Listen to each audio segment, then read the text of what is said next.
ఏ గ్రంథమైనా సరే లింకు ఎక్కడ పడతారు అంత గొప్ప వ్యక్తి మనం ఎక్కడ కానీ ఎదుర్కొన్నాం. ఇప్పుడు బృహదారణ్యకం కూడా మీరు తెలియవలసింది ఏంటంటే అది ఉపాసన వచ్చిన జ్ఞానానికి ఉపాసనకి డిఫరెన్స్ ఏమిటి అని చెప్తారు. ఇది ఎంతవరకు వచ్చి ఆగుతుంది పురుషా కర్మ బాగా వచ్చింది అనుకోండి, అది కూడా దానిలో ఉండే లోటుపాట్లు ఏమిటి అని చెప్తారన్నమాట ఎవరు.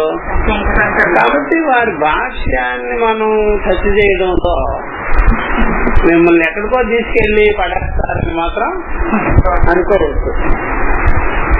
అర్థమైందా? డైరెక్ట్ గా మీ స్థానాన్ని, మీ లక్ష్యాన్ని చూపిస్తారు, మీ స్వరూపాన్ని చూపిస్తారు. తప్పుడు మార్గాలేమి, విపరీత మార్గాలేమి ఉండవు. అదొక గొప్ప విషయం అన్నమాట. ఇది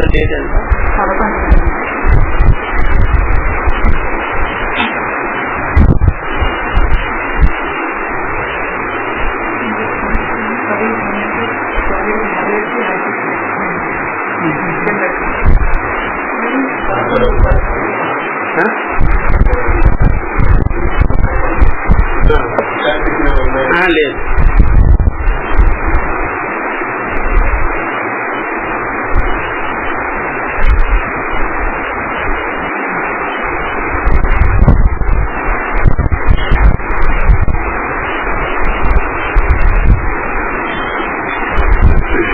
ఇది సెకండ్ ఫోల్డర్ లో పెట్టుకున్నాను.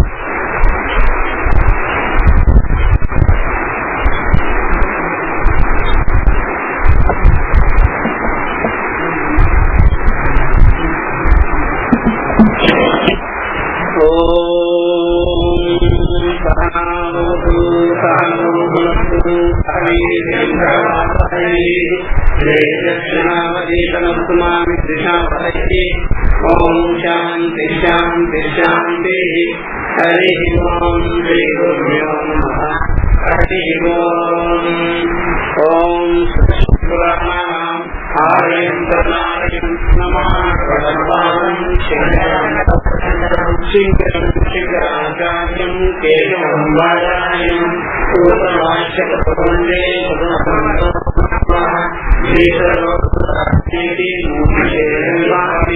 వ్యోమవజ్రాదేహాయ దక్షిణామూర్తయే నమః. సర్వాత్మదర్శనం తస్మై శ్రీ గురవే నమః. కేవలం జ్ఞానమూర్తిం ఏకం నిత్యం గుణమచలం సర్వదేశాక్షిభూతం భావాతీతం త్రిగుణరహితం సద్గురుం నమామి. హరి ఓం శ్రీ గురుభ్యో నమః. హరి ఓం. మనము ఈ తెలుగు అనువాదం ఫాలో అవుదామా, సంస్కృతమే ఫాలో అవుదామా చెప్పండి? సంస్కృతమే ఫాలో అవుదామా, తెలుగు అనువాదమే అనుకోండి, దానికి కూడా వ్యాఖ్యానం ఉంటుంది, బాగా చేయవలసి ఉంటుంది. దానివల్ల అయితే మీకు ఈజీ గా అర్థమైపోతుంది. మళ్ళా 4th చాప్టర్ వస్తారు కదా, ఇట్లా చేస్తారు. ఈ బృహదారణ్యకంలో 2nd చాప్టర్ లో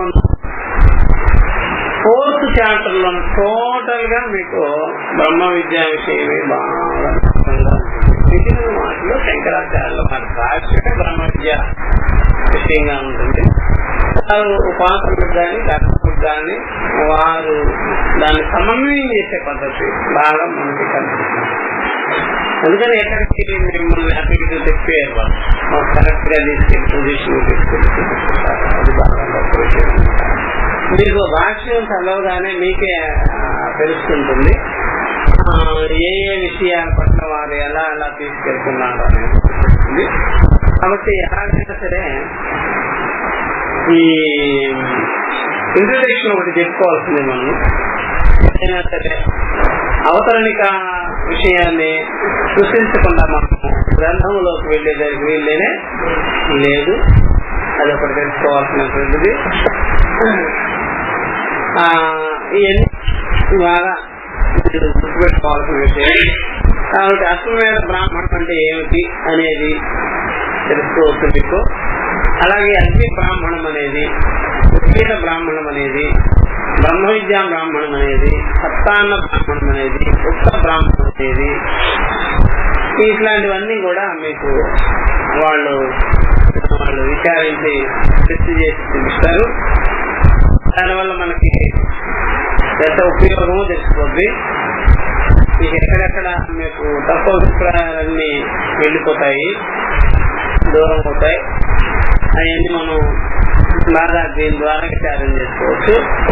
కాబట్టి ఎలాగా ఇంట్రడక్షన్ చెప్పాలి కాబట్టి ఒకసారి రుచి చూడగానే మీకే అర్థమైపోయింది ఇట్లా ఎట్లాంటిది అని. కాబట్టి ఇది యాజస్నేయ శాఖ అంటారు.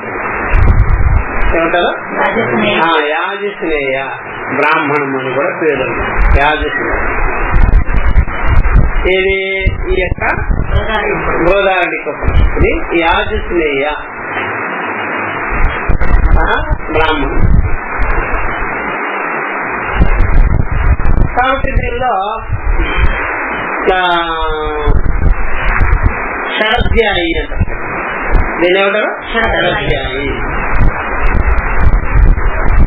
6 అధ్యాయాలు. యాజ్ఞవల్క్య జనక సంవాదం అనేది 4th చాప్టర్ లో బాగా స్పష్టంగా కనిపిస్తుంది. 2వ అధ్యాయంలో మైత్రేయి యాజ్ఞవల్క్య సంవాదం కూడా అవి కూడా తీసుకోవచ్చు. అందువల్ల మీకు ఇక్కడ మెయిన్ క్యారెక్టర్ ఎవరు అంటే యాజ్ఞవల్కుడు, జనకుల వారు, మైత్రేయి, వీళ్ళందరూ. తర్వాత గురువు ఎవరు అంటే యాజ్ఞవల్కుడు. అది కాబట్టి ఇదంతా కూడా విద్యాపరమైన చర్చలే కనిపిస్తాయి. ఒక సభ, బ్రహ్మసభది. ఆ సభలో జనకుల వారి సభలో బ్రహ్మసభ, అక్కడ అందరూ కూడా సమావేశమైనప్పుడు ఇలాంటి చర్చలన్నీ వాళ్ళు తెచ్చుకొని విచారం చేసినారు. అది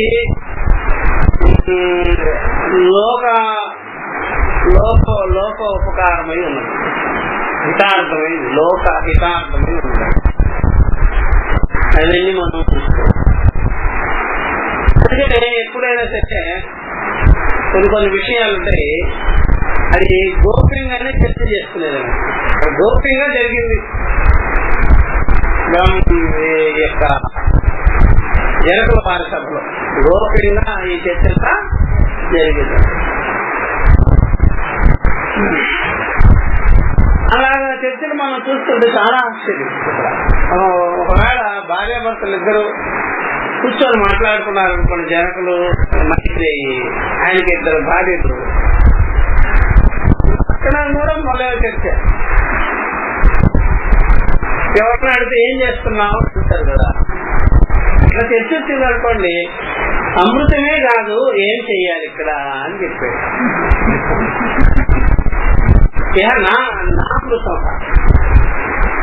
నామృత ఇక్కడ అమృతమే కాదు, నేనేం చెయ్యాలి, ఏం కొరియాగా, నేనేం చేయగలను. సరే, గొప్ప గొప్ప మాటలు. అమృతమే కానప్పుడు నేనేం చెయ్యాలి అనేసారా? మనం చేసేదంతా ఏంటి? వినాశానికి గురయ్యే విషయాలు మనం ఏం చేస్తున్నాం, చేస్తాం. వాళ్ళు ఏమన్నారు?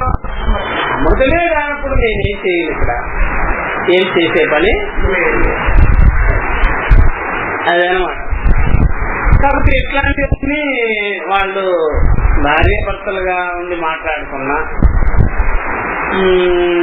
వ్యవహార సమకాలంలో కూడా ఇదంతయు ఇతర బ్రహ్మమే ఉన్నది అని చెప్పే మాట. కానీ అలాగా విధ్వంసభ అయినటువంటి జనక సభలో కూడా కర్మలు, ఉపాసకులు, దేవతలు పుణ్య పాపాదులు వీటిని గురించి చర్చ చేసేటప్పుడు కూడా వాళ్ళు విద్యాపరమైనటువంటి చర్చలు చేస్తున్నారు కాబట్టి అలాంటి విద్వత్ సభా విషయమై ఉన్నది బృహదారణ్యోపనిషత్తు. ఎందుకు ఈ విధంగా బాగా ఇంత పెద్ద ఆకారంతో ఉంది, దాని యొక్క పేరు కూడా నామధేయం కూడా ఎలా ఉంది అంటే ఉపదేశాలు కూడా అలాగ బృహత్తుగానే ఉంది, ఏం తక్కువగా లేదు. చర్చ చేసుకున్న మహర్షులు కూడా గొప్ప గొప్ప వారు, చాలా మంది కూడా అక్షరాలు కూడా బాహుళ్యంగానే బృహత్తుగానే ఉంది.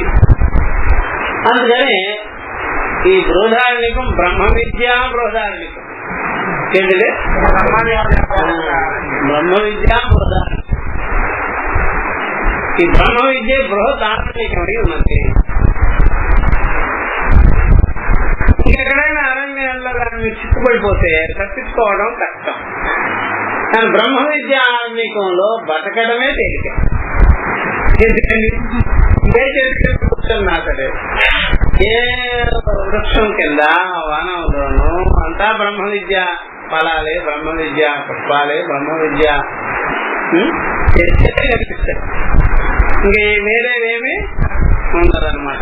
ఏ మహర్షి మాట్లాడుకున్నా ఇదే చర్చ కాబట్టి అందుకని ఇది బ్రహ్మ విద్య బృహదారణ్యకం. బృహదారణ్యకం అని చెప్పినారు కదా, అది ఉపనిషత్తు కదా, అప్పుడు ఉపనిషత్తు బ్రహ్మ విద్యే కదా. దేర్ఫోర్ బ్రహ్మ విద్య బృహదారణ్యకం. ఇట్లా ఆ నామధేయం కూడా సార్థక్యంగా ఉందన్నమాట. ఏ విషయం చూసినా బాగానే ఉంది.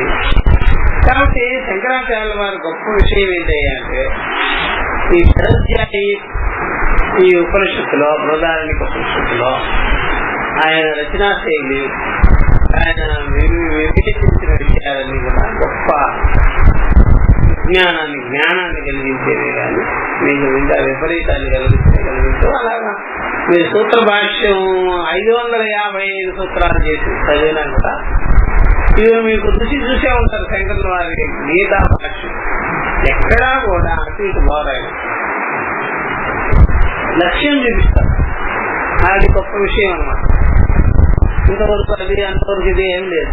భక్తికి కానీ, కర్మకు కానీ, ఉపాసనకు కానీ, సాధనలకు కానీ దాని పర్యవసానం ఎక్కడికి పోవాలి అది చూపిస్తారు అన్నమాట. మీ పర్యవసానం లేకపోతే అది వేస్ట్ అన్నమాట.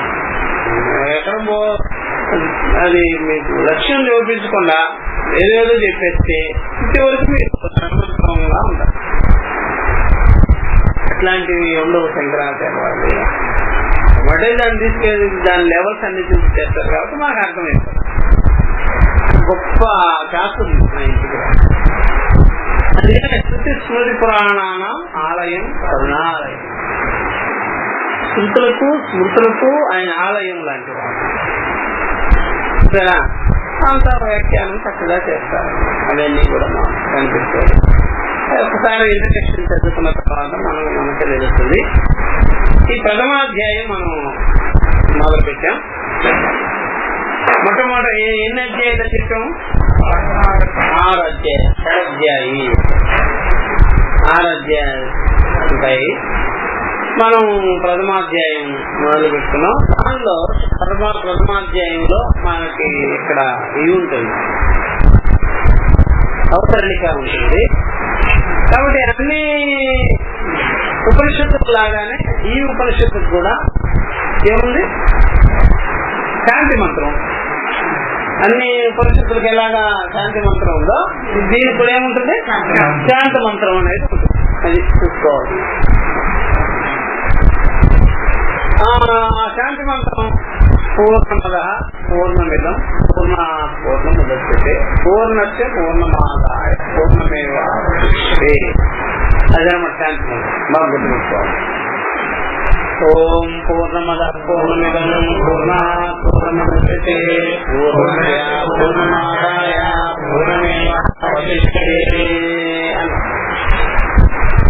కాబట్టి మూలము ఎందు కల్పింపబడినటువంటి స్థూలము కార్యం, నామరూపాత్మకమైన జగత్తు, కర్మరూపాత్మ వగైరా ఇదంతా కూడా చూసారా కాబట్టి పూర్ణము అయినటువంటి పరమాత్మ తత్వం నుండి దాని ఏది కల్పించామో అదంతయు ఏమైంది? పూర్ణమే అయింది. అది అర్థం. బ్రహ్మము పూర్ణమైతే జీవుడు కూడా పూర్ణమే, బ్రహ్మము పూర్ణమైతే జగత్తు కూడా పూర్ణమే. చూసారా, బ్రహ్మ సత్యం జగత్ బ్రహ్మ, బ్రహ్మము సత్యమైతే జగత్తు కూడా బ్రహ్మమే, సత్యం కాబట్టి సత్యమే. అట్లాంటివన్నీ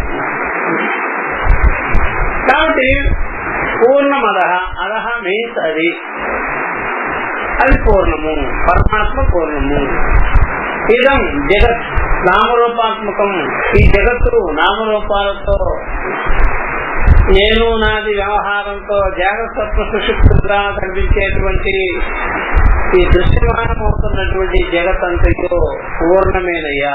ఎందుకంటే పూర్ణము నుండే పూర్ణము ఎందే కల్పింపబడి ఉన్నది. పూర్ణం ఏకత్వ ప్రతిపాదన చేసింది. ఎందుకని పూర్ణం ఉదచ్చతే, పూర్ణము నుండి ఏది కల్పింపబడుతుందో అది పూర్ణమే. ఏ తప్పు చేసినాయండి ఉపనిషత్తులు? ఏమి అక్కడ మీకు ఏమన్నా తెలిసిందా? ఉపనిషత్తు వాక్యాలు చూడండి ఎలా ఉన్నదో. ఎక్కడ కూడా ఏమన్నా ఏమన్నా లైన్ చెప్పిందా? డైవర్ట్ అయ్యేదానికి వీళ్ళేనే జగత్తు ప్రతిపాదనే పరిపూర్ణాన్ని చూపిస్తుంది.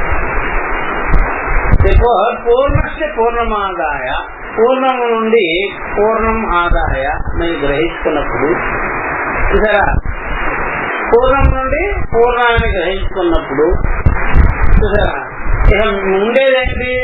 పూర్ణమేవ అవశిష్యతే, పూర్ణమే మిగులుతుంది.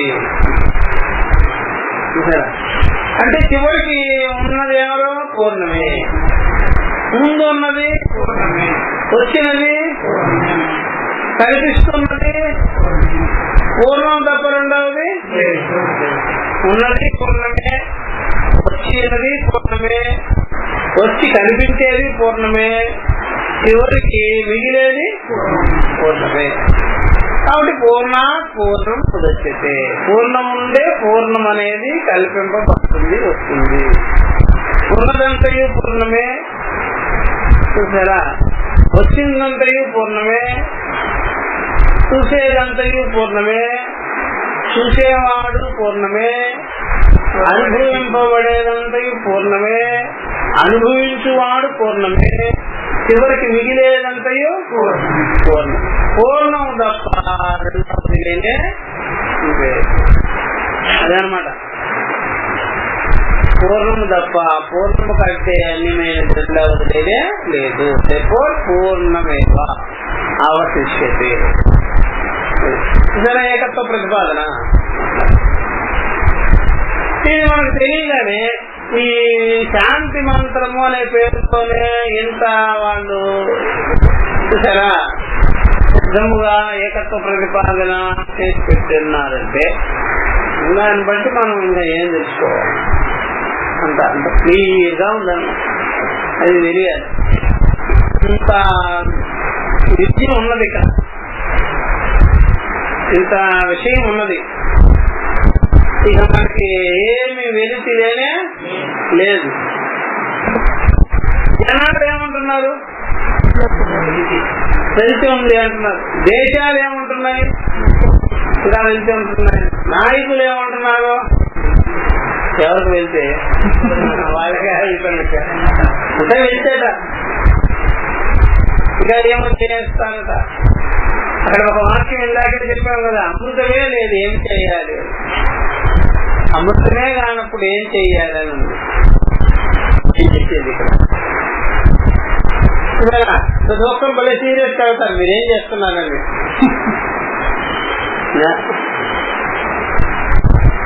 ఏం చెయ్యాలి?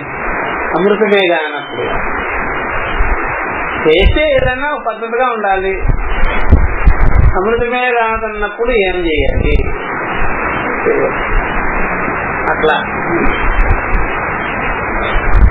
కాబట్టి ఈ ప్రకారంగా అంత స్పష్టంగా వాళ్ళు ఆ యొక్క శాంతి మంత్రాన్ని ప్రతిపాదన చేస్తున్నారు. కాబట్టి ఈ మంత్ర వ్యాఖ్యానమే బృహదారణ్యకం కావచ్చు. బృహదారణ్యకం అంతా ఈ మంత్ర వ్యాఖ్యానం, ఈ మంత్రార్థమే, మంత్రంలో ఉండే సారమే ఏది మొత్తం బృహదారణ్యకం అంతా, సర్వోపనిషత్తు అంతా. కాబట్టి ఈ యొక్క మంత్రం అర్థమే అంత కవర్ చేసేస్తుంది. కాబట్టి మన జీవితం కావచ్చు, ఇతరుల జీవితాలు కావచ్చు, జరిగిపోయిన వాళ్ళ జీవితం కావచ్చు, జరుగుతున్న వాళ్ళది కావచ్చు, జరగబోనటువంటి వాళ్ళది కావచ్చు, హరిహర బ్రహ్మాదులు కావచ్చు, ఎవ్రీథింగ్ ప్రతి ఒక్కరు కూడా ఈ మంత్రార్థ స్వరూపులే అయి ఉన్నారు. ఎందుకంటే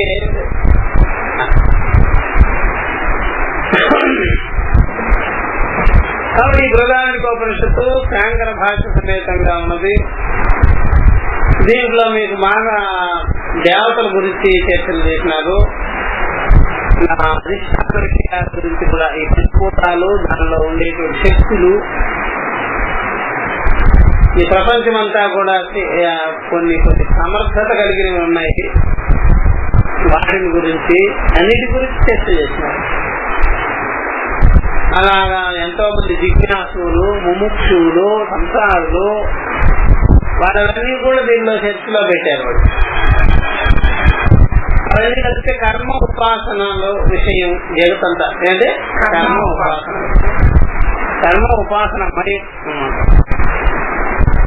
ఎక్కడ కూడా ఇంత కూడా కల్పించరా, అణువును శోధించి పెట్టేశారు. అవన్నీ మనకు కల్పిస్తారు. కాబట్టి మొట్టమొదట ఎత్తుకోవటమే వాళ్ళు అశ్వమేధ బ్రాహ్మణం అని మొదలు. ఏం బ్రాహ్మణం మొదలు పెట్టారు? అశ్వమేధ బ్రాహ్మణం అంటే మంత్ర విషయం అని, ముముక్షుల విషయం అని, ఉపాసకుల విషయం అని అలా తీసుకోవాలి. బ్రాహ్మణం మంత్ర బ్రాహ్మణయోహో వేద భాగ అని అర్థం, వేదానుశాసనం. కాబట్టి ఇక్కడ ప్రథమాధ్యాయం ఎందు ప్రథమాధ్యాయ ప్రథమ బ్రాహ్మణం, అశ్వమేధ బ్రాహ్మణం, దాని గురించి చర్చ. అశ్వ అంటే రేపు లేనిది, అశ్వ అంటే రేపు లేనిది, స్వహ అంటే సరా రేపు, అశ్వ అంటే రేపు లేనిది, మేధ మేధస్ బుద్ధి, రేపు లేని బుద్ధి. రేపు లేని బుద్ధి అకాల బుద్ధి అంటే కేవలం జ్ఞానం, ఆత్మబుద్ధి. ఆత్మ జ్ఞానం ఉంది కదా, కాలరహితమైనది. ఆత్మబుద్ధి ఉంది, అదేంటే కాలరహితం. కాలం మీన్స్ అది మామూలు మనసు. అందరికీ సెటప్ అయిపోయిన మనసులే ఉంటాయి కదా, సెటప్ అయిపోయి కమిట్ అయిపోయింది. దేనికి? కాల ఉంచుతూ జనాలు కాల ఉంచు అంటే కాలానికి కట్టుబడి, ఆ కాలానికి కట్టుబడిన మాటలే మాట్లాడుతుంటారు. నేను ఇప్పుడు పుట్టా, అప్పుడు చచ్చిపోతా, ఇక్కడున్నా అక్కడున్నా, ఇలా ఉన్నా అలా ఉన్నా అనేది అవసరత్రయ సాక్షి విషయం కాల రహితమైనది, అకాల. అట్లా అందువల్ల అశ్వమేధ రేపు లేని మేధస్సు, అది ఆత్మజ్ఞానం, ఆత్మబుద్ధి. రేపు లేని మేధస్సు అనే జ్ఞానం అంటే ఇది కల్పింపబడినది నామరూపాత్మకమైనటువంటి స్థావర జంగములతో కూడుకొని, ఆచరములతో కూడుకొని ఈ బ్రహ్మాండాదులంతయు దాని ఎందుకు కల్పితం అనేదానికి డిజైన్ చేసినారు లౌకిక వ్యవహార దృష్టితో. అశ్వమేధ బ్రాహ్మణం, అది అశ్వమేధం అనేటువంటిది కర్మ పశువు, యజ్ఞ పశువు. మనం కూడా అంతే, మనం గుర్రమే, కోరికలు గుర్రం. ఏంటే కోరికలు బ్రాహ్మణ గుర్రం. కర్మ గుర్రం ఇది. ఈ కర్మ గుర్రాన్ని ఇక అయితే దుమ్ము లేస్తుంది. అర్థమైందా? ఎట్లా లేస్తుంది? కర్మ గుర్రం.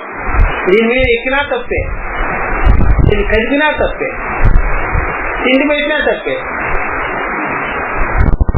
అంత గొడవ ఉంటుంది. ఏదే ఈ కర్మ గొడవ. ఇదే విశ్వం. సరే, ఆ విశ్వ వృక్షం చెప్పలా, సంసార వృక్షం, అస్వస్థ మూలం అది చూసారా? ఊర్ధ్వమూలం మొదటి ఏకమన్నారు కదా. జాగ్రత్త స్వప్న సుషుప్తులు వృక్షమే. ఈ విశ్వం ఇది ఏది ఆబాలు తలమస్తక పర్యంతం. ఇది పెద్ద కార్యకరణాలతో కూడుకొని ఉండేటువంటి విశ్వం. అంత ఉంటుంది దీనికి గొడవ. ఇదే గుర్రం. దీన్నే అక్కడ యజ్ఞ పశువుగా అభివన్న చేశారు. అన్నీ ఉంటాయి, భూరాది లోకాలన్నీ ఉంటాయి దీంట్లో. అన్ని దీనిలో జరుగుతుంటాయి, అన్ని దీనిలోనే కల్పింపబడి ఉన్నాయి. అంతా ఉపనిషత్తు చూపిస్తుంది అన్నమాట. అక్కడేమో గుర్రంగా చూపిస్తుంది.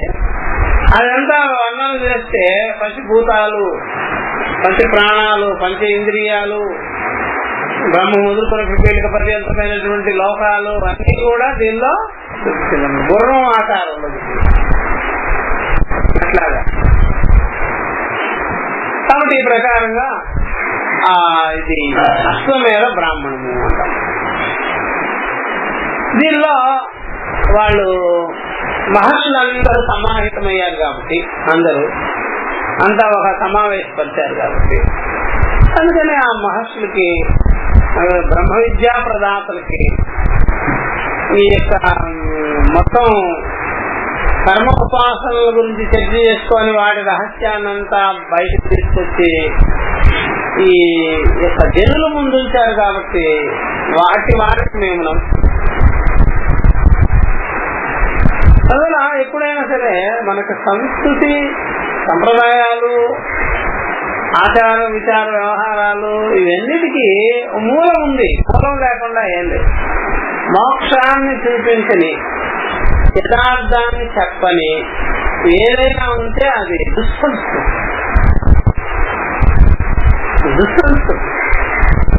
మోక్షము, యథార్థము ఇవన్నీ చెప్పేది ఏదైనా ఉంటే సత్సంస్కృతి. ఎందుకంటే ఏదో మార్గం చెప్తారు కదా, ఏదో చెప్పాలి కదా.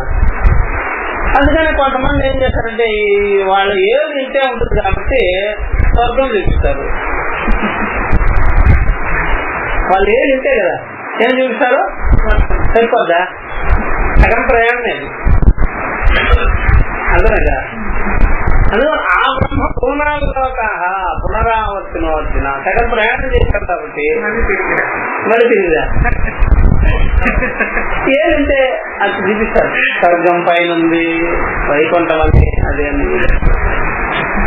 మన సంస్కృతి ఇది ఏది పెట్టుకొని చూపించేది కాదు. అది పూర్తిగా చూపిస్తుంది.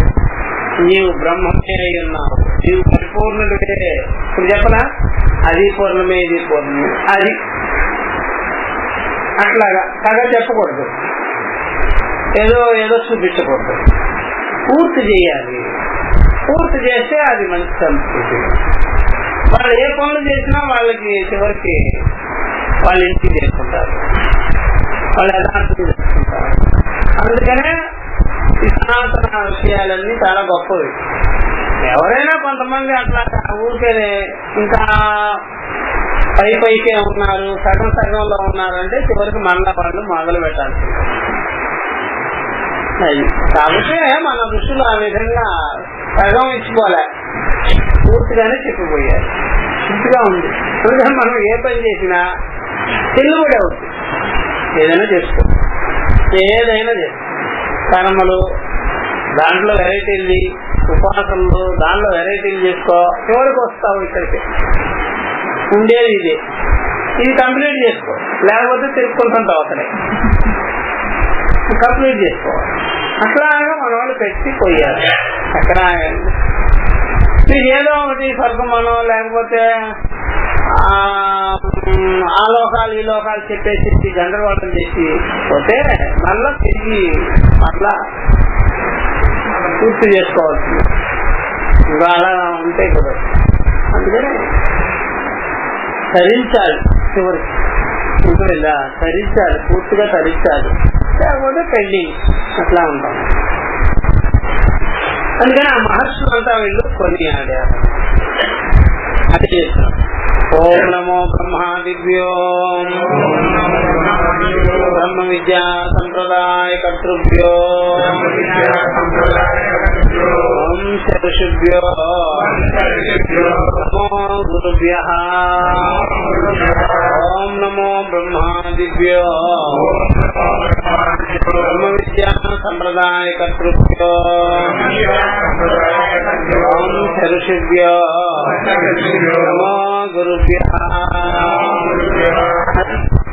ఓం నమో బ్రహ్మాదిభ్య.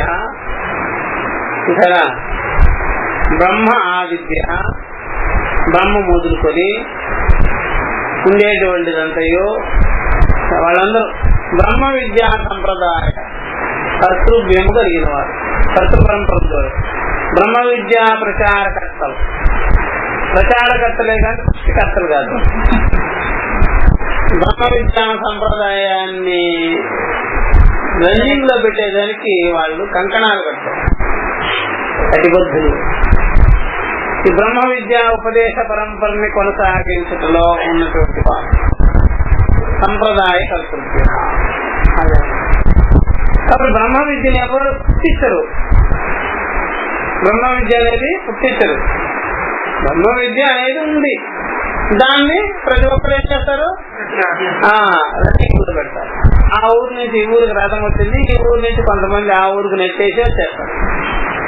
ఆ ఊరు వాళ్ళు మళ్ళీ ఇంకో ఊరికి నెట్టేసేసి పడిపోతారు. ఆ రథం రన్నింగ్ లో ఉంటుంది, ఇప్పుడు ఉంటుంది. అందువల్ల ఉపదేశ పరంపర అంతా రన్నింగే, ఎప్పుడు రన్నింగ్ కామెంట్ ఉంటుంది. దాన్ని ఎవరు క్రియేటర్లు ఎవరు లేరు, క్రియేటర్ ఎవరు ఉండరు. సృష్టి క్రియేట్ అయింది. అందుకనే పలు రకాల సిద్ధాంతాలన్నీ క్రియేట్ అవుతుంటాయి. బట్ బ్రహ్మ విద్య ఉంది కదా, సత్య విద్య, అది క్రియేట్ కాదా, ఎప్పటి నుంచో అలా చెప్తూ ఉంటారు. ఎందుకంటే సత్యాన్ని క్రియేట్ చేయకూడదు. సత్యాన్ని ఇప్పుడు నిప్పు ఉందనుకోండి, ఎవరు క్రియేట్ చేయరు. నిప్పు వల్ల ఏదైనా క్రియేట్ చేస్తుంటారు, ఎలక్ట్రానిక్స్ అవన్నీ ఇవన్నీ. వాటికి మూలం ఏంటి, నిప్పే. ఇప్పుడు ఏ చిప్పు తయారు చేసినా, ప్లాస్టిక్ వస్తువు, ఫైబర్ వస్తువు తయారు చేసినా మట్టిని పడుతున్నాయి కదా. మట్టి పదార్థం మూలం చేసుకుంటుంటారు. మట్టిని ఎవరు తయారు చేయనక్కడా పంచిపోతారు. అది చివరికి లోతు కాకపోతే మట్టి కూడా పుట్టింది, మట్టి కూడా పుట్టింది, అగ్ని కూడా పుట్టిందే, జలం కూడా పుట్టిందే, వాయువు కూడా పుట్టింది. వాయువు ఎంత అయిపోతుంటుంది, ఎంత అయిపోతుంది. అనిమా లగిమా గరిమా ఎవరికి, ఇక్కడ మా ముందే వాయువు ఉంటుంది. సరే, ఒక్కసారి నోరు తెలిసింది అనుకోండి, పెద్ద వాయువు అయిపోయి సముద్రాన్ని కలుపుతుంది. అంటే వాయువుకి లక్షణం ఏంటి, చిన్నదవచ్చు, అగ్నికి చిన్నదవచ్చు, పెద్దదవు. భూమి కూడా అంతే, అణువులు చిన్నవిగా ఉంటాయి, పెద్దగా అయిపోతాయి. ఆశించడం ప్రచారం దాని లక్షణం, చిన్నదైపోవడం, పెద్దదైపోవడం. చివరికి చిన్నదైపోయి వస్తువుగా పరమాత్మ స్వరూపంగానే ఉంటుంది, దానికంటే వెలుగు.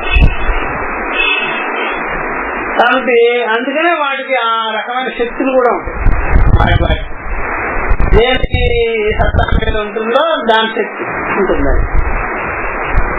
అలాగా బ్రహ్మ విద్య అనేది పుట్టుకలేనిది, అది ఎప్పటి నుంచో చెప్పుకుంటూ ఉన్నది, చెప్తున్న విషయాలు అట్లా.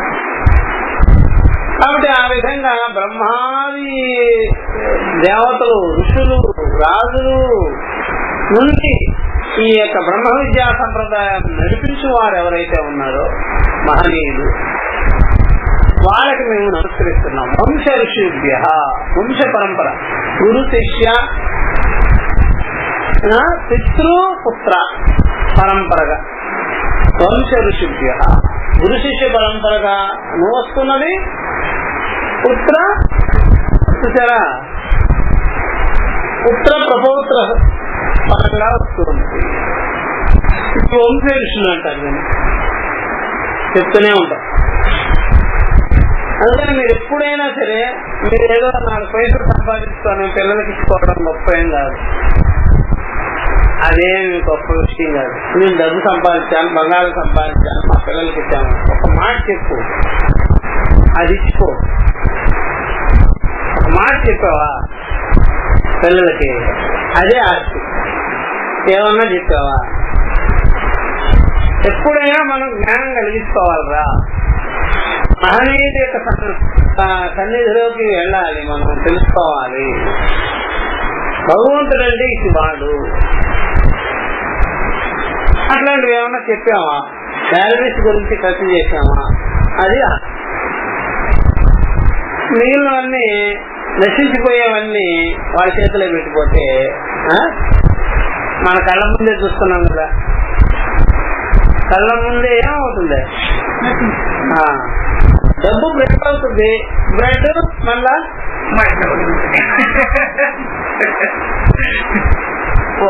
మాట కంగారా పడు. సత్యమేది అసత్యమేది అది జీర్ణంగా మాట్లాడు.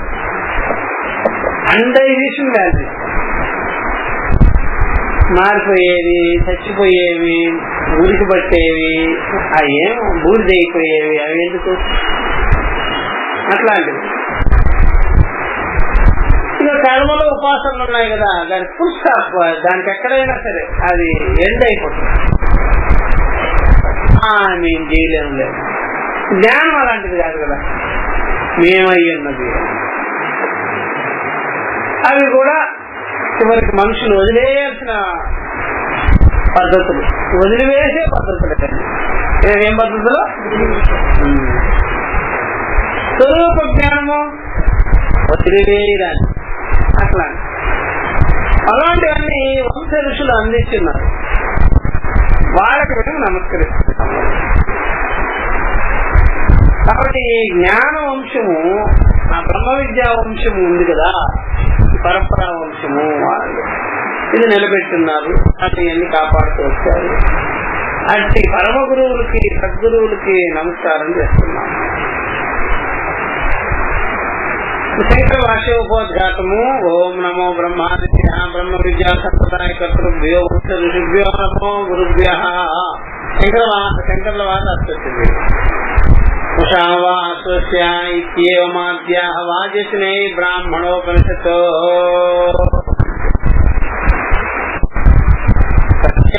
ఇయం అల్పగ్రంథా వృత్తి ఆరభ్యతే సంసార వ్యావృత్తుభ్యః సంసార హేతు నివృత్తి సాధన బ్రహ్మాత్మ ఏకత్వ విద్యా ప్రతిపత్తయే. ధ్యేయం బ్రహ్మ విద్యా ఉపనిషత్ శబ్దవాక్య తత్పరాణాం సహేతో సంసారస్య అత్యంతవసానాత్ ఉపనిపూర్వస్య సదేహే తదర్థత్వాత్ తాదర్థ్యాత్ గ్రంథః అపి ఉపనిషత్ ఉచ్యతే. ఉపనిషత్ అనే దానికి నిరుక్తి, విశేషార్థం చెప్పుకొచ్చేసి ఉషావా అస్వస్య అని మొదలైంది. చూసారా, ఉషా బ్రాహ్మీ కాలం, బ్రహ్మముహూర్త కాలం, ఉషోదయ కాలం. అస్వస్య ఈ అశ్వం కూడా అట్లాంటిది. చూసారా, ఉషా అనేది చూసారా కాలానికి కాలానికి ముందు స్టెప్, అది కాలము అనేదానికి ముందు స్టెప్, స్టార్టింగ్. కాలం లేనప్పుడు ఉషా అనేది, తర్వాత అస్వస్య.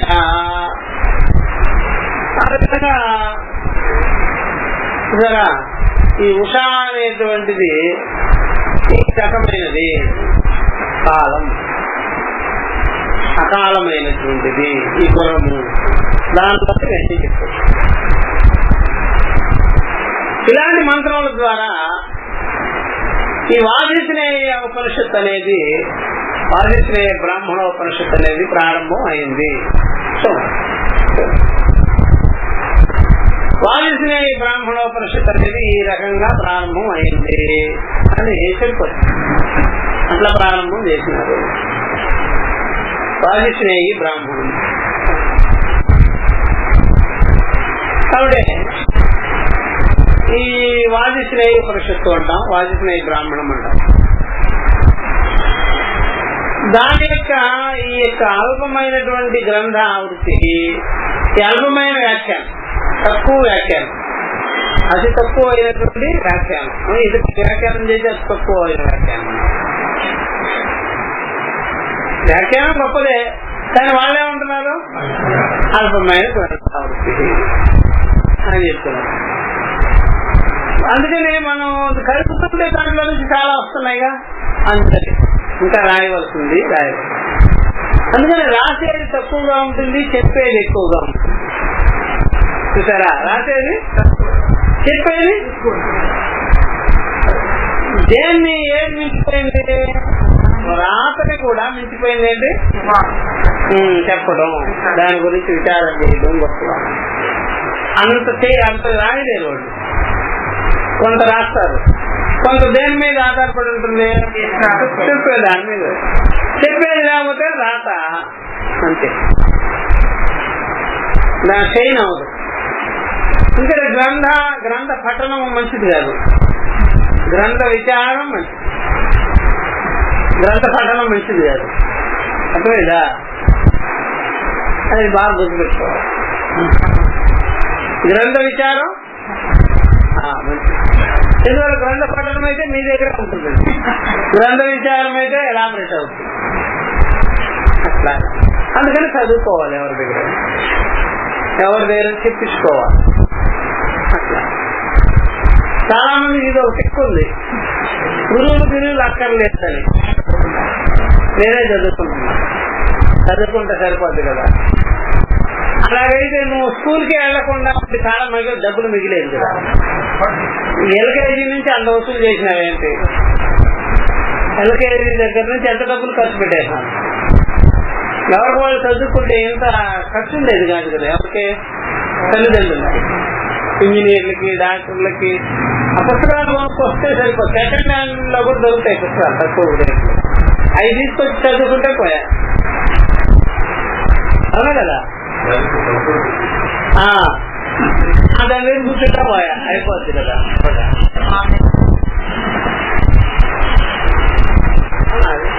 అంటే ఇట్లాంటి వాళ్ళు బిజీ దాన్ని ఏమైనా చేస్తే బ్రహ్మాండంగానే చేస్తారు. అది చెప్పించుకోవడం బట్టి మీరు ఎలాబరేట్ అవుద్ది, చదవడం బట్టి కాదు. అది చెప్పాలి కదా.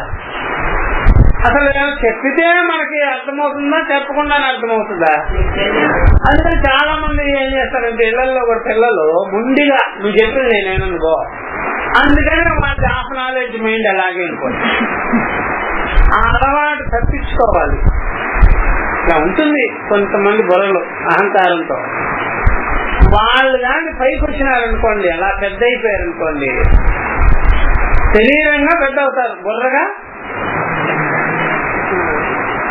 అంతే. ముండోడే మొండి అని దేనికి అన్నారు? ఈ చాకు మొండి కత్తి అంటారు. మొండి కత్తి ఏమవుద్దా? మొండోడు కూడా పంచి అలా మొండి బుద్ధి అయిపోతుంది. అందుకనే ఎవరైనా చెప్పినా వినాలి అంతే.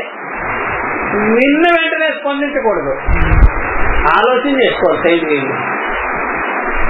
వినదగు ఎవరు చెప్పినాను వినాలి కదా. వినని బుద్ధి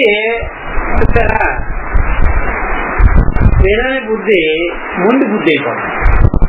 వినాలన్నమాట. ఎవరు చెప్పినా రోడ్డు మీద ఎవరన్నా చెప్పుకుంటున్నా వినాలి. పనికి మాలిన వాడు చెప్పిన మాటలు కూడా వినాలి. ఇప్పుడు రత్నం లాంటి మాట బయటకు వస్తూ ఉంటుంది.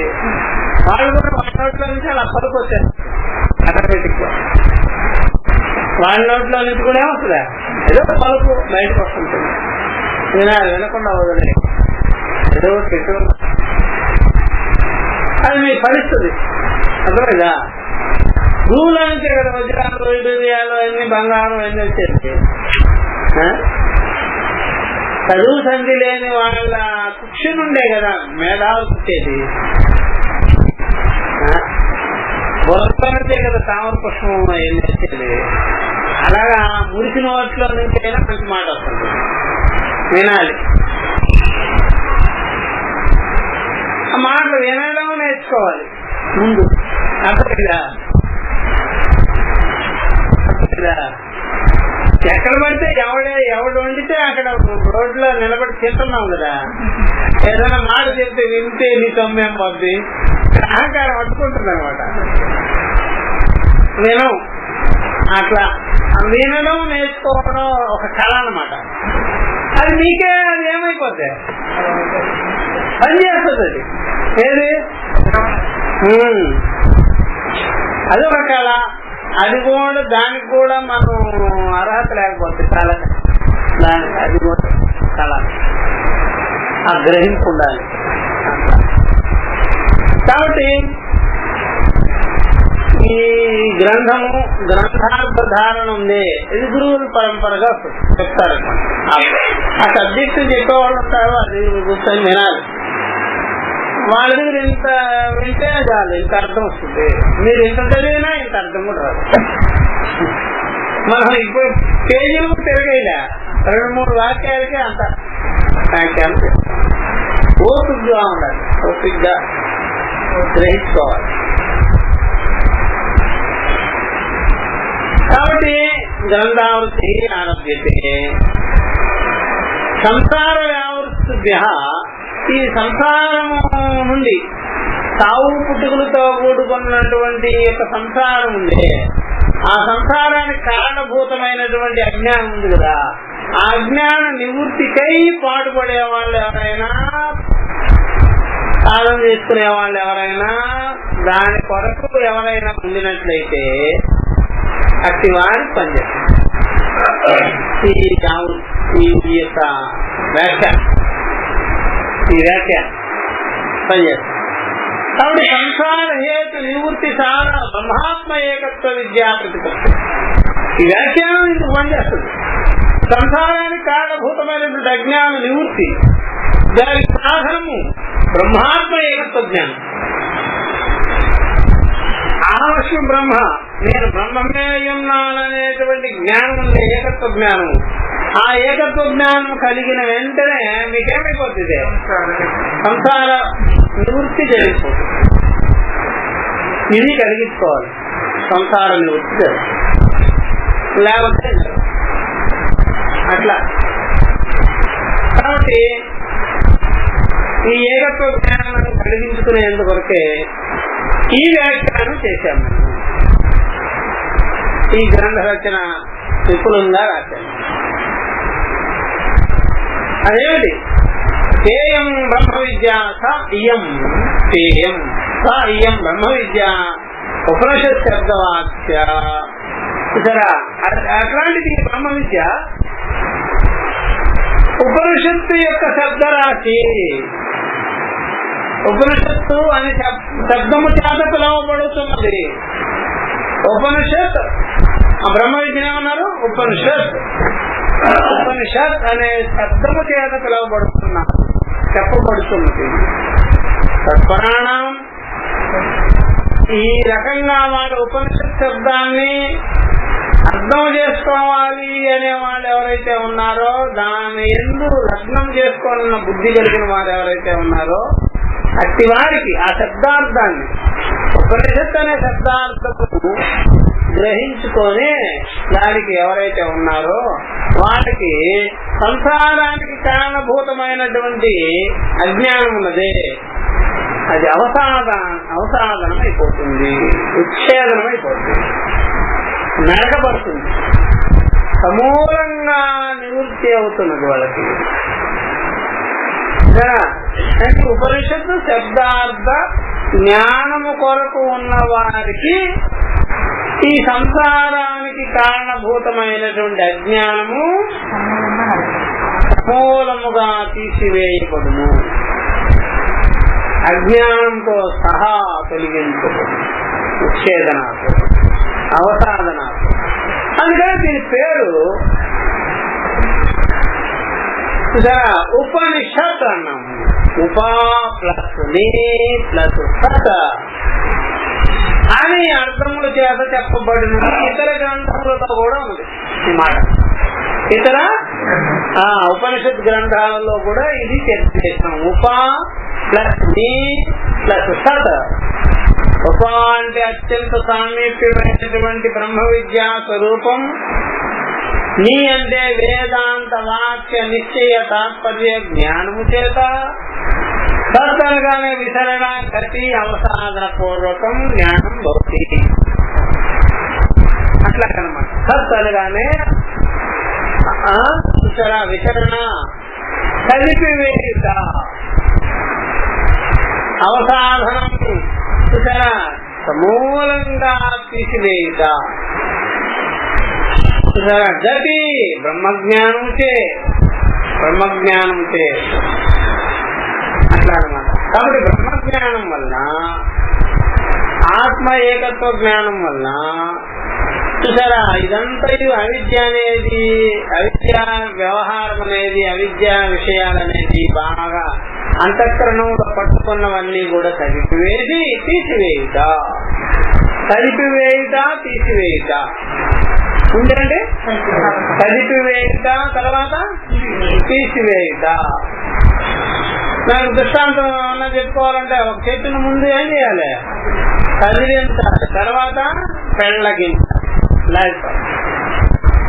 అట్లాగే అంతఃకరణాన్ని ముందు కదపాలి, చెప్పి చెప్పి చెప్పి చెప్పి కదపాలి. అంతఃకరణలో కూడా అలా పట్టుకొని ఉంటుంది. అంతఃకరణలో ఇప్పుడు మన శరీరంలో నుంచి నరాలు లాగలమా? లాగలేం కదా. అట్లాగే శరీరాన్ని కట్టుకొని పోయి ఉంటాయి. ఏమిటి? నరాలు, వేర్లు పట్టుకొని ఉంటాయి. అట్లాగే అంతఃకరణంలో భావాలు అలాగా అంటుకోండి. భావాలంటే అంటుకొని పోయిన భావాలు ఉన్నాయి. అవి ముందు కలపాలి. కలిపితే షేక్ అవుతూ ఉంటాయి, తర్వాత లాగిపోయి. అది పద్ధతి అంట. అందుకని విసరణ అంటారు, కదుపుట అనేది. ఏమంటారు? వినగా వినగా వినగా వినగా షేక్ అవుతాయి, తర్వాత మూలంతో సహా లాగిపడాయి. మూలం ఉంది అజ్ఞానం, దాంతో సహా లాగిపడాయి పోతుంది. అది ఉన్నంత వరకు ఇదిగో గోడల పైన, గోడల్లో ఎక్కడైనా పగుళ్ళు వస్తే ఈ రావి చెట్లు కానీ మర్రి చెట్లు కానీ పట్టుకొని గోడలు చీల్చేస్తుంటుంది కదా, ఆ టైప్ లో అంతఃకరణలో పట్టుకొని ఉంటాయి భావం. ఒక పటాలు రావు. అవి నిదానంగా విచారం చేయగా పట్టుకోలేవన్నీ వదిలి బయటకు నిజమైందా? అందుకని ఏదో దానిలో మన మనసు చిక్కుంటుంది కాబట్టి ఆ మనసు లాగి బయటకు తీసుకోవాలి. అట్లా మనంగా కూర్చొని పెట్టే సబ్జెక్టు అర్థమైందా? మనంగా ఉండాలి. నేనేంటో నేను అట్లా ఉండాలి. నేనుగా ఉండాలి. నేనుగా ఉండేది తనలో తాను ఉండే విషయం ఏదైనా ఉంటే బెటరే. మిమ్మల్ని మీరు కానికుండా చేయడం అనేది ఉంది, అది చెడ్డ. మిమ్మల్ని మీరు కానికుండా చేసేస్తుంది అది. అందుకని గొప్ప విషయం ఏంటంటే మన ఋషులు అలా చెప్పేశారు. నీలో నువ్వు ఉండు, నిన్ను నువ్వు తెలుసుకో, మనలో మనం ఉండాలి. స్వతః జ్ఞానం, స్వరూప జ్ఞానం, స్వార్థం. ఇప్పుడు మనం బాగా బిడ్డలు కలిగి ఉండటం కూడా మనలో మనం కాదు. అవన్నీ మనలో మనం అయితే మన వాళ్ళే అనే దానికి కూడా హక్కు లేదు మీకు. మనలో మనం అంటున్నాం, మరి మాట్లాడికి ఎందుకు గొడవలు వస్తున్నాయి? ఏమన్నా ఇది వస్తున్నారా? మనం ఏమన్నా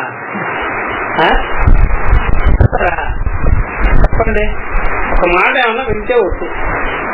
ఎవరు?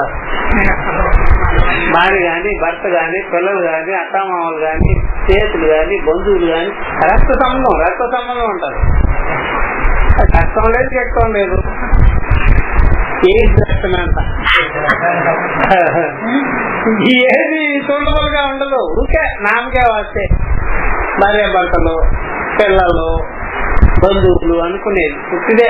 మనలో మనం ఉండేదానికి జాగ్రత్త, మనం కానికుండా చేసే పనులేదు. అందుకంటే అప్పుడప్పుడు గొడవ వచ్చే కాములు కూర్చుంటారు ఒక చోట, నన్ను గడపండి ఎవరు అంటే మిమ్మల్నిగా ఉంచుతారు వాళ్ళు. ఎవరు? భార్య బిడ్డలు ఉంటారు, వ్యవహారాలు ఉంటారు, శరీరం కూడా ఉంటుందో నల్లగా ఉంటుంది. శరీరం ఏదో ఒకటి ఇబ్బంది పెట్టి అట్లా ఆగుతుంది.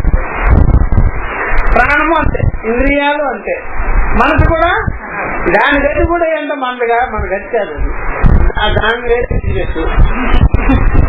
అహంకారం అంతే, బుద్ధి అంతే. స్వరూప విషయం ఏముంది? స్వరూప విషయానికి అన్నిమైనవే ఇవన్నీ. ఎవరెవరో మనసు, బుద్ధి, అహంకారం, ప్రాణము, ఇంద్రియాలు, దేహము, దీనికి సంబంధించిన బంధాలు.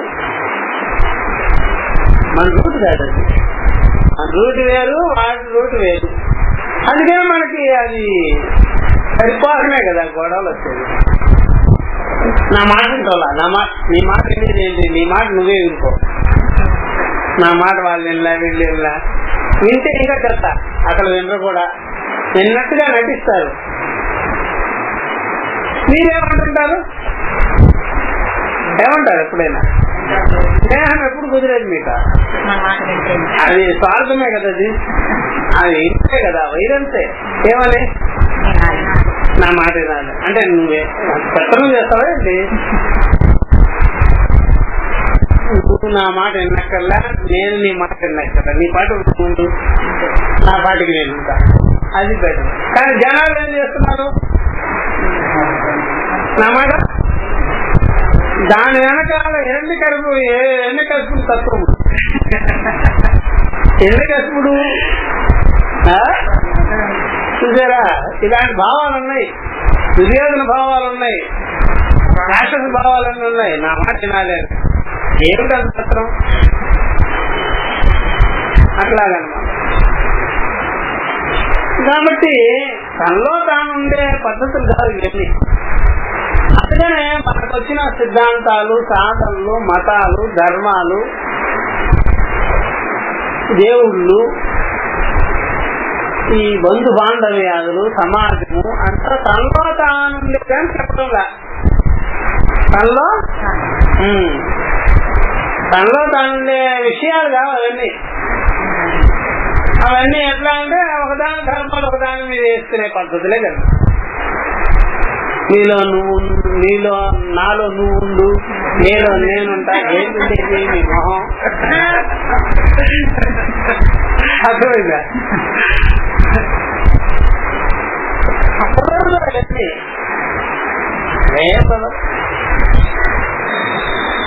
అట్లా కాబట్టి నువ్వుకే అట్లా అనుకుంటాం. అందువల్ల బయట ఉండే దేవుడు నాలో రానక్కర్లా, నేను పోయి ఆ దేవుడిలో కలవనక్కర్లా.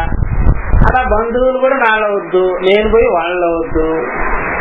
ఏది వద్దు, ఈ శరీరం కూడా నాకు వద్దు, శరీరంలో నేనొద్దు, నాలో నేను ఉండడమే బెటర్. అలాంటి విషయం ఏమన్నా ఉంటే చెప్పాలి.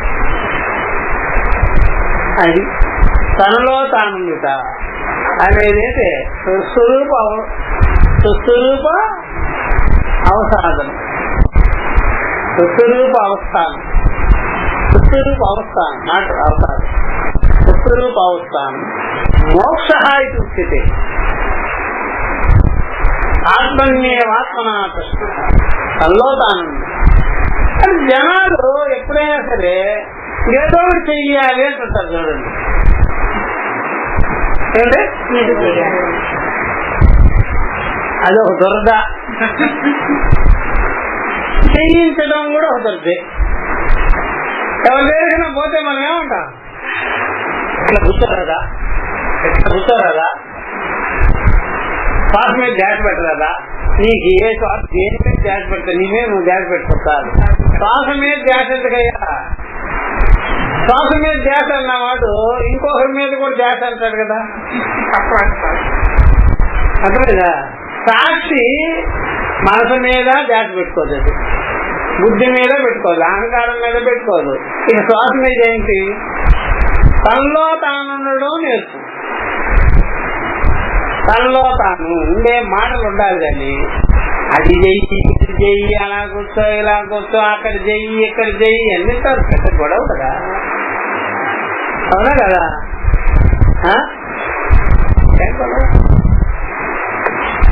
పిరమిడ్ కింద కూర్చో, తనలో తాను కాదు కదా అది, దాని కింద నీళ్ళల్లో కూర్చో, సమాధిలో కూర్చో, ఆ పనులు ఎందుకయ్యా? ఏమి లేకుండా నాలో నేను నిరపేక్షంగా అది చెప్పు. అట్లాంటివి ఏమన్నా బాధ అంటే చెప్పు చూద్దాం. అలాగైతే నేనేం చేయలేదుగా, ఏమైనా చెయ్యాలంటే ఏం చేయాలా? ఒక రాయన్నా నెత్తి పెట్టుకోవాలి కదా, ఏమి పెట్టుకోకూడదు అంటే ఇంకేం లేదు కదా, బ్యానర్ లేదు, అన్ని కటౌట్ లేదు, ఏం లేదు, అలాంటి బాధ ఉండాలి అట్లా. కాబట్టి చెప్పేదంతా ఇట్లాంటిది. కాబట్టి ఈ ప్రకారంగా ఉపనిషత్తు అనేది అలాంటిది, బ్రహ్మ విద్యా విషయం, స్వరూప విషయం. కాబట్టి ఆ యొక్క శబ్దార్థాన్ని కోరువారు ఎవరైతే ఉంటారో వాళ్ళ సంసారానికి హేతుభూతమైనటువంటి అజ్ఞానాన్ని నివృత్తి చేసుకోవాలనే వచ్చింటారు. కాబట్టి ఉపరి పూర్వస్య సదేహే తదర్థత్వాలు, ఆ అర్థాన్ని చెప్పేదానికే, బ్రహ్మ విద్య అర్థాన్ని చెప్పేదానికి, ఏకత్వ జ్ఞానాన్ని కలిగించేదానికే వచ్చి ఉన్నది. ఏకత్వ జ్ఞానాన్ని కలిగించేదానికి వచ్చింది. సాదర్థ్యాత్ గ్రంథ అపి ఉపనిషత్తు ఉచ్యతే. ఆ అర్థము చెప్పేదిగా ఉన్నది కాబట్టి, ఏకత్వ ప్రతిపాదన జ్ఞానం కలిగించేదిగా ఉన్నది కాబట్టి గ్రంథం కూడా ఉపనిషత్తే. ఈ గ్రంథం ఉంది కదా పుస్తకం, ఈ పుస్తకం కూడా అంటే ఉపనిషత్తే. తెరవగానే అర్థమైందా? చిట్ అనేది నోడుతూనే వద్దు, ఒక కాగితంలో రాసి కూడా మీకు ఇచ్చేస్తారు. మీ ఇంట్లో అలా ఏమన్నా పెట్టాలంటే అదే ఎప్పుడైనా సరే. బాగా ఏమైనా మీకు ఏమన్నా అన్నది అనుకోండి, వెంటనే చిన్న ఇంత నోట్స్ పెట్టుకొని ఉండాలి, దాని మీద అలా రాసేసేసి ఇదయ్యే. అది సీరియస్ గా తీసుకుంటుంటాను. ఏంటి మాట అయితే తీసుకోదు కానీ ఎంత బస్లిప్ అని బుద్ధి లేదండి కాదు. నోరుతో అనకుండానే, నోరుతో అనకుండానే స్లిప్ మీద రాసాం, మీకు బుద్ధి లేదే, మండ అని రాసామనుకోండి, ఇదేమిటంటే రాతపూర్వకంగా అలా గ్రంథాపి ఉపనిషత్తు వచ్చేది. గ్రంథం కూడా పుస్తకం నీగానే నువ్వు బ్రహ్మమే అర్థమైందా? ఇప్పుడు దేనితో తిట్టాము,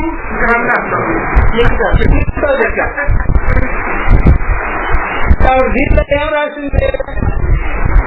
బ్రహ్మం తన స్వరూపమే అయినా సరే గ్రంథంలో రాసి పెట్టింది ఏంటి అని చూపిస్తుంటుంది. అదే ఇటు చూపిస్తుంది. ఆ లోకం ఈ లోకం చెప్పలో తత్వం చదివేవాడినే వినేవాడు తెలుసుకునేవాడు ఎట్లాగా బ్రహ్మమో, చదివేవాడు కూడా ఆ అక్షరములన్నీ బ్రహ్మాన్ని ప్రతిపాదన చేసేదని అట్లా చెప్తారు. గ్రంథాపి ఉపనిషత్తు దృశ్యతే. అట్లాగా గ్రంథం కూడా. అందుకనే ఏకే పాటించామని అట్లాంటి రివాల్వర్ తీసుకొని మామూలు వెరిటేషన్ నొక్కుతూ ఉన్నాం అనుకోండి, ఏమైపోద్ది? దాన్ని పట్టుకొని జాగ్రత్తగా ఉండాలి అసలు. కానీ అసలు అక్కడెక్కడ నొక్కకూడదు. నొక్కేమా ఓపెన్ అయిపోయిందంటే ఇంకేమన్నా ఉందా? అట్లాగే గ్రంథం కూడా దాంట్లో అంత విషయం ఉంటుంది. గ్రంథంలో ఉపనిషత్తు చదువుతుంటేనే విషయాలు. ఓకే, ఇది మనం నెక్స్ట్ క్లాస్ లో చెప్పుకుంటాం. ఓం సహనా